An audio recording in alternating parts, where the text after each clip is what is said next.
Hey there. A friend of mine and I were talking tonight around a bonfire about some of our similar life experiences, although different in how things played out and the individuals involved. We definitely have parallel stories of being hurt by toxic individuals, and I'll say narcissists, but it doesn't really matter what the label is. It's asshole behavior. And like I've mentioned before, I truly believe there's a difference between a good-hearted person at their core, like a positive soul, acting like an a-hole because of things that they've been through that they haven't worked through yet, and a negative soul who's pretending to be good and going around duping everybody, controlling, manipulating, lying, cheating, stealing, all the things that they do in their playbook. They pretty much all do variations of it. But your partner isn't going to go get a psych evaluation to get that narcissistic label. We are throwing that word around quite a bit. It's kind of a buzzword these days, narcissist, right? Everybody's accusing everybody of a narcissist. And what does that even mean? Honestly, it doesn't even matter to me. Toxic behavior is what it is, right? Really unhealthy behavior, any behavior that causes you to step out of alignment, that tries to silence you, to control you, to manipulate you, to gaslight you, things like that.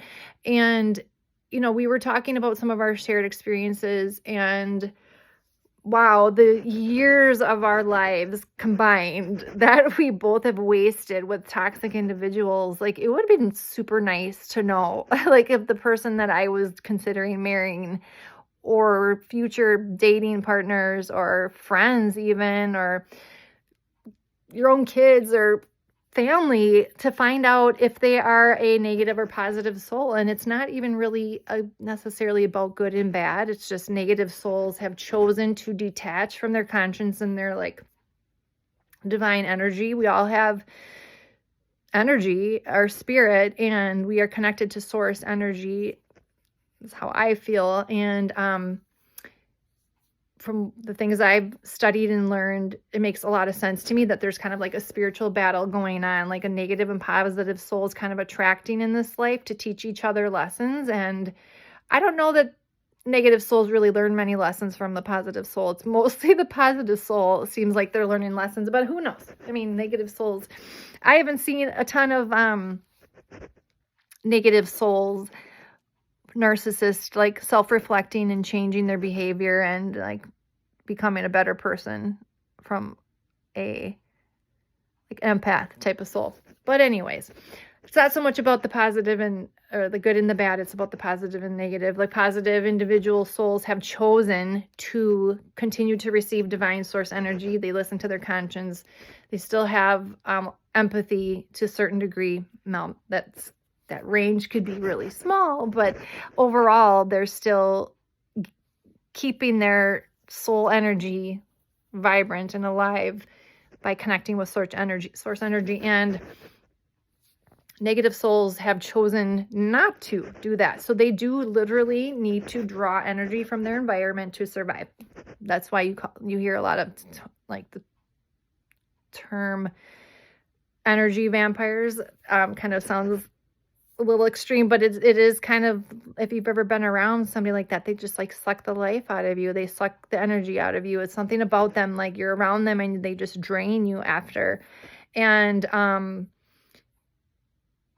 so that's kind of what that's really about. And they do need to draw energy from their environment and the situations and the people around them. So you can stick around in something like that, and sometimes you have no choice. This might be a family member that is a negative soul, but it can be helpful to know like how to navigate that relationship, like to not ever take everything so personal. And when they are twisting things around on you, to set really strong energetic barriers and to not be hoping for a reciprocal energetic like empathic relationship, because they're most likely not capable of that.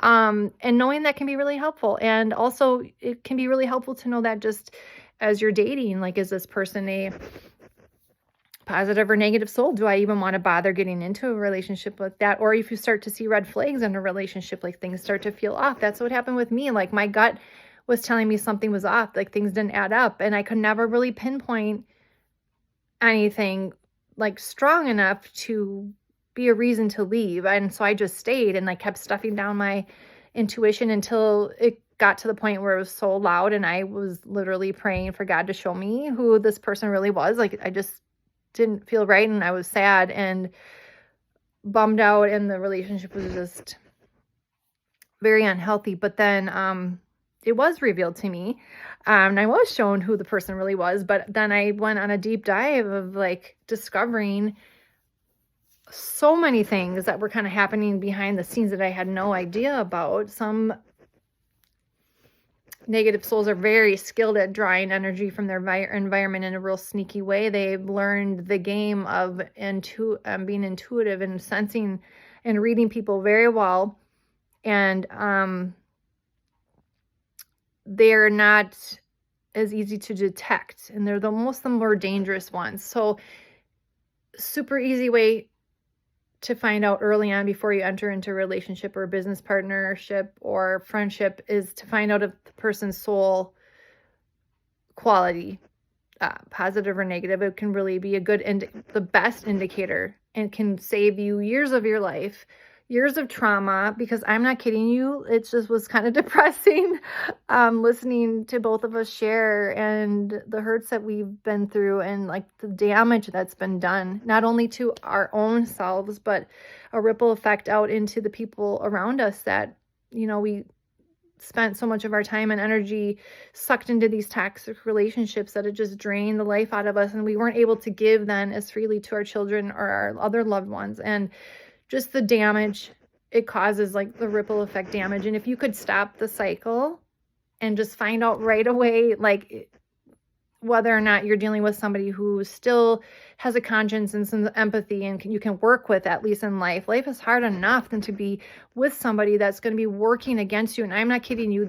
Negative souls will be working against you. You'll be rowing the boat, expecting them to be behind there rowing with you along in life, and they're literally drilling holes under the boat while the water's just dripping out. That is what it feels like to be in that kind of a situation with someone that has a negative soul. They have to. And if you think about it from just a higher place, I'm trying not to judge them because we love them, right? We can still love somebody and pull back and separate and create strong boundaries, especially if we know that they have a tendency to be takers, to put it lightly. We can have compassion and understand that they literally have to draw energy from their environment and the people around them to survive. It's like a drug addict needing their next hit because they feel like they're going to die without it. It's like that for a negative soul. They have to have constant supply. If you've heard that term too, that to me, that just means they have to have constant revolving door of somewhere they're taking energy because they've chosen, and it is a choice. It's not like a disability where they have no control over it. It's a choice that they have made at a soul level, even before they even came here to earth. I believe we sign up for, our soul story. So before we get here, the lessons and the people we're going to meet and like lessons we're going to have and whatnot, that's for another day. But they need to take energy to survive, and you can decide, do you want to be around for that ride? And or not. You don't have to. And if you do decide to stay, what you can do to protect yourself from being taken advantage of. And although I would argue,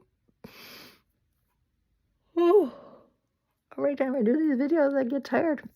Although I would argue, that's a tough gamble.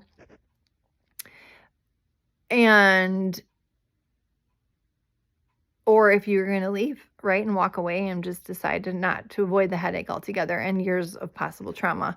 I'm not kidding you. I've had 12 years with an individual, and I'm not all of, no, 2005. 2005, 20 years that I have had a person in my life whose literal mission seems to be to bring me down at every turn. And you know what? After 20 years, and of course I have children, so can't really escape it, but I'm freaking tired. And the amount of stress of every day there being some kind of hill for me to climb or battle for me to fight, it's exhausting. I would love to save someone else 20 years of their life by just a simple soul quality test that I can do to help you decide. It's your decision, of course, but to give you the tools you need to make the right decision. And of course, there's going to be some coaching involved in it if you want some guidance on like abuse coaching, if you already are in a situation like that and you don't know if you should leave, or if you want to try to avoid the same pitfalls that I've had. I would love to save. It was so painful. I've gone through my pains, right? But I'm used to those. But hearing someone else's story, good people, just good people who just care about how they show up in the world and loving people, empaths. Usually it's the empaths, the chosen ones, the old souls, the introverts, the sensitives that are being the most harmed. And it's just the goodness that is being taken away from this world by these people just ruining lives. And they're just often ruin lives. It's just very painful. And I don't know if we all woke up to it, what would happen to them? Like, would they just turn on each other? I don't know if every single positive soul in the world could know with certainty to avoid a negative soul. I don't know what would happen to the negative souls. They need to survive. Maybe they could just turn on each other. I don't know. But I just would love for everybody to awaken. And I just am filled with so much sadness tonight listening to my friend share.